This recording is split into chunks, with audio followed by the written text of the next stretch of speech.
Provérbio de número 3, é a continuação do que nós estamos tratando. É a sabedoria que está chamando, convidando para entrar no seu banquete. Isso aqui ainda vai demorar bastante até chegarmos à conclusão do assunto lá no capítulo 9.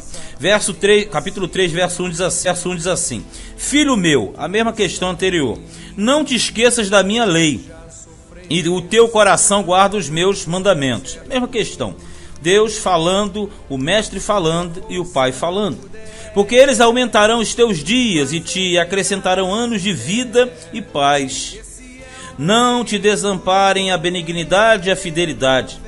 Ata-as ao teu pescoço, escreve-as na tábua do teu coração. A questão toda aqui é altamente cultural. Quando ele se refere ao aumentar de dias, sempre você tem a obediência como sendo o ponto fundamental de vida longa. Aí ele fala, não te desampare a benignidade, a fidelidade, etc. Aí fala, atas ao teu pescoço. Isso aqui é a visão do selo. O selo era um objeto de propriedade particular, no caso, um bem muito importante. Era como se fosse o documento de identidade. E o selo geralmente ficava no pescoço. Por ficar no pescoço, ficar próximo ao coração. Então quando ele fala assim, pega tudo que é meu discípulo no caso, e coloca isso no teu pescoço, quer dizer, os meus ensinamentos, e escreve na tábua do teu coração, quer dizer, assim como o selo está próximo, quer dizer, você tem que guardar os ensinamentos no coração. Aí ele diz, e acharás graça e bom entendimento aos olhos de Deus e dos homens, quer dizer, vai ficar bem com o de cima e com o de baixo também, com o Senhor e com os homens. 5. Confia no Senhor de todo o teu coração aqui é a profundidade do ser, equivale para nós ao espírito, e não te estribes, ou seja, não confie, não se fundamente no teu próprio entendimento, porque o nosso entendimento, o entendimento humano, ele vai contra os preceitos de Deus. Então, quando se confia no Senhor de todo o coração, automaticamente não se fundamenta sobre o seu próprio entendimento. Mas quem está no seu entendimento não confia no Senhor de coração. 6. Reconhece-o em todos os teus caminhos, e ele endireitará as tuas veredas, quer dizer, os teus caminhos, as tuas trilhas, as sendas, tudo aquilo que tiver na sua frente. Não sejas sábio a teus próprios olhos. Teme ao Senhor e aparta-te do mal. Ser sábio aos próprios olhos é querer fazer a sua vontade, é formular os seus pensamentos, os seus ideais, não consultar a Deus para saber se ele aprova ou reprova aquilo que se está fazendo. 8. Isso será remédio para o teu umbigo e medula para os teus ossos. O oriental, ele trabalha muito com coração, com rins, com umbigo, porque quando fala do umbigo, o umbigo era o ponto de ligação entre a mãe e o filho. Então ele está dizendo aqui o que acontece, isso será remédio para o teu umbigo, por quê? Vai te fornecer as instruções necessárias. Você vai ter a sua saúde entrando pelo teu umbigo. É como se aquela ligação, que é simbiose, que é passada da mãe para o filho através do cordão umbilical, aquela ligação não termina. Então ele está dizendo, se você guarda isso, o meu conhecimento faz com que a instrução entrando pelo teu umbigo transmita essa saúde para o teu corpo. Aí fala assim, e medula para os teus ossos, ou tutano para os seus ossos, porque a estrutura do osso é o tutano, e aí a medula. Então na verdade está dizendo assim, se você guarda os meus ensinamentos, você vai ter saúde na sua estrutura fundamental. O centro do homem é justamente o fator interno. 9. Honra o Senhor com a tua fazenda, quer dizer, com suas posses, e com as primícias de toda a tua renda, quer dizer, a primeira parte, aquilo que vem à mão, a priorização do reino de Deus. E se encherão os teus celeiros abundantemente, e transbordarão de mosto os teus lagares. Isso quer dizer o quê? Que quando se prioriza Deus, se separa a parte dele, aqui diz que os celeiros eles ficam cheios, que os lagares transbordam de mosto, porque o celeiro é onde guardava trigo, cevada, milho, e já o mosto, que é do lagar, o lagar é onde pisava a uva para fazer o vinho, pisava as outras frutas para fazerem os licores. Então na verdade ali está falando o que? Da produção do cereal e das bebidas. 11. Filho meu, aí você já pegou qual é o sentido. Não rejeites a correção do Senhor, nem te enojes da sua repreensão. Vê se você confere. Se você está lendo isso e analisando, você pode olhar assim e falar assim, bem, eu não percebi nada, por que ele está falando para não rejeitar a correção? Mas se você olhar de uma outra forma, isso aqui é uma exortação. Ele está repreendendo, ele está dizendo que essas coisas aqui devem ser obedecidas. E por ser um puxão de orelhas, na verdade, muitos não querem aceitar o puxão de orelhas. Então eles ficam rejeitando. Então ele está falando, cuidado, não rejeite a correção do Todo-Poderoso, porque o Senhor repreende aquele a quem ama, assim como o pai ao filho a quem quer bem. Então na verdade está dizendo, olha, se você está achando que essa palavra é pesada, que isso aqui está errado, você não pode ser assim. Deus está te repreendendo para você entrar no certo, para o teu próprio benefício. Aí ele fala, bem-aventurado o homem que acha a sabedoria, porque quem acha a sabedoria, ele entende tudo isso. E o homem que adquire conhecimento, porque tudo que você está lendo aqui, você está adquirindo conhecimento. Agora a sabedoria vai ser quando você tem temor de Deus. E o temor é no momento em que você reconhece todos os ensinamentos. 14. Porque melhor é a sua mercadoria do que a mercadoria de prata, e a sua renda do que o ouro mais fino. Mais preciosa é do que os rubis, e tudo o que podes desejar não se pode comparar a ela. Quem é a sabedoria? Está dizendo que todas as riquezas não são nada diante da sabedoria. Ele diz assim, aumento de dias há na sua mão direita, na sua esquerda, riquezas e honra. O grande segredo de Salomão, lembra? Salomão pediu sabedoria e Deus deu sabedoria com a mão direita. Mas ele falou, agora na esquerda abre a mão, vou te encher de riquezas, de honras e etc. Então aqui é aquela questão do reino que Jesus falou.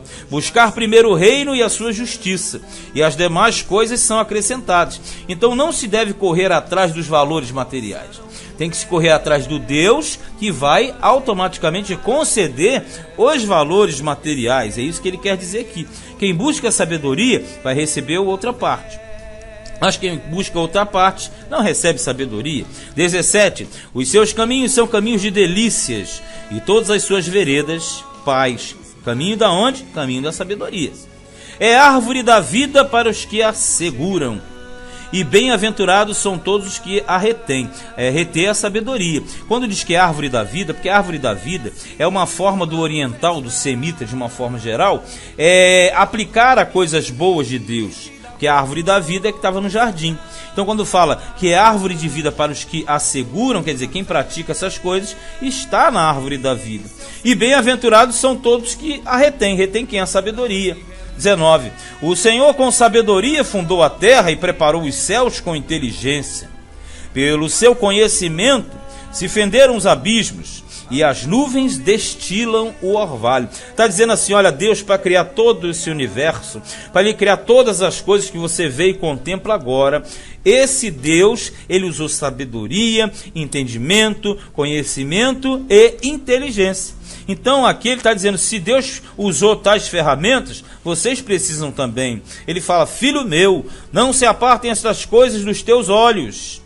Guarda a verdadeira sabedoria e o bom siso. Quer dizer, rapaz, não afasta disso que eu estou te ensinando. Guarda a verdadeira sabedoria e o bom siso, quer dizer, o juízo. E a verdadeira sabedoria é aquela nível 3. 22. Porque serão vida para a tua alma e graça para o teu pescoço. De novo, havia a mesma linguagem. Vida para a tua alma, quer dizer, cabeça, tem controle. E graça, quer dizer, favor imerecido, justiça de Deus. Para o teu pescoço é ornamento, controle, boa apresentação. Maravilha, né? 23, então andarás com confiança no teu caminho e não tropeçará o teu pé, porque você não tem temores. Você, nesse nível de conforto, nessa área de conforto, você não teme a nada, porque você tem confiança naquilo que fala, naquilo que vive, naquilo que defende. 24, quando te deitares, não temerás, sim, Tu te deitarás e o teu sono será suave, porque nada abala. O elemento tem entendimento das coisas de Deus e sabe que Deus está no controle de absolutamente tudo. Aí ele fala mais: não temas o pavor repentino, nem a assolação dos ímpios quando vier. Porque essa pessoa não tem medo de nada, ela simplesmente está balizada em Deus. Agora, quem não tem esse tipo de entendimento, ele pode ser servo de Deus, filho de Deus, e viver totalmente atribulado o tempo todo.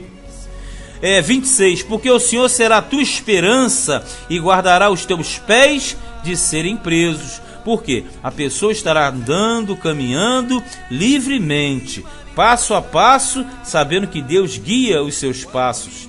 Não detenhas dos seus donos o bem, estando na tua mão poder fazê-lo. A grande verdade, está dizendo, quem alcança sabedoria, quem alcança entendimento, ele não vai deixar de fazer o bem quando tem que fazer. Por isso que ele fala, não te detenhas dos seus donos, quer dizer, o bem. Quer dizer, se eu tenho que fazer para aquela pessoa, aquele bem pertence àquela pessoa. Aí se eu me privo, eu estou pecando por abstinência. Já percebeu quantos pecados aparecem aqui? E ninguém fala desses pecados: pecado da ingratidão, pecado do medo, pecado da inconveniência, pecado da frustração, da ansiedade, do não praticar o bem. Ele fala, não digas ao teu próximo, vai e torna, e amanhã te darei, tendo-o tu contigo. Quer dizer, eu posso fazer hoje, mas eu não faço hoje, eu deixo para amanhã. Então, diante de Deus, isso não está certo. E quem é sábio nunca vai fazer isso. 29, não maquines mal contra o teu próximo, pois habita contigo confiadamente. Quer dizer, você não vai fazer o mal para aquela pessoa, porque aquela pessoa está junto. Aí ele fala, não tenhas inveja do homem violento, nem escolhas nenhum de seus caminhos, porque você automaticamente vai sair, né, desse lado. Você vai sair dessa pessoa que é violenta. E eu pulei o 30. O 30 é o anterior, fala assim, ó, não contendas com alguém sem razão, se te não tem feito mal. Veja, a prudência e a sabedoria te mostram que você pode contender, mas vai te mostrar quando e como contender. Ó, se não te fez mal, você não pode contender, ó, mas se fez, dá direito a contender. Aí sim, não tenhas inveja do homem violento, porque o violento, ele contende a toda hora, ele sempre acha que está com a razão, ele não analisa as questões, nem escolhas nenhum de seus caminhos, quer dizer, o caminho do violento, porque o perverso é abominação para o Senhor, mas com os sinceros está o seu segredo. O segredo de quem? O segredo de Deus está depositado no coração dos sinceros. Então você percebe que existe uma grande profundidade nesse negócio aqui. Existe uma grande profundidade dentro desse contexto. 33. A maldição do Senhor habita na casa do ímpio, mas a habitação dos justos, ele abençoará. Lembrando que ímpio aqui e justos fazem parte de um mesmo sistema, o sistema israelita. Não é ímpio de fora, é o ímpio de dentro. Lembrando que a Bíblia é sempre voltada para o povo que já é de Deus. 34. Certamente ele escarnecerá dos escarnecedores, mas dará graça aos mansos. Aí você fala manso, mas quem é o manso? O manso não é o banana, né? A gente tem aprendido muito aí que mansidão é o cara ser banana. É a síndrome do bananês. Porque na verdade ser manso é ser equilibrado. Porque senão ia entrar em contradição com o que ele fala no 30. Não contendas com alguém sem razão, porque se tiver razão vai contender. Jesus contendeu com razão, com fariseu, com saduceu, no templo, e ele não pecou. Então aqui está falando de um equilíbrio. Mansidão é equilíbrio, é equidade, é estrutura. É conseguir controlar as suas atitudes, as suas emoções, os seus pensamentos. 35. Os sábios herdarão honra, mas os loucos tomam sobre si confusão. Então a sabedoria está falando, olha, vem comigo, vamos comer juntos, vamos sentar no banquete. E aí, vocês querem isso ou não? A sabedoria está dizendo, porque o sábio vai herdar honra, mas o louco vai herdar problema, confusão, cada dia uma maior do que a outra. Então você verifica que o livro de Provérbios é um apelo, lembrando que não é um livro de ordens, e sim de conselhos. Então, quando a sabedoria, como uma pessoa, convida, é porque ela pode fornecer a essa pessoa todo tipo de instrução necessária para se viver bem na terra. Mas é aquela questão, já diz por aí, se conselho fosse bom não se dava vendia. Então aqui Deus dá tudo de graça. Agora, quem é inteligente segue, quem é tolo fica parado no tempo e no espaço. Este foi Provérbios capítulo de número 3.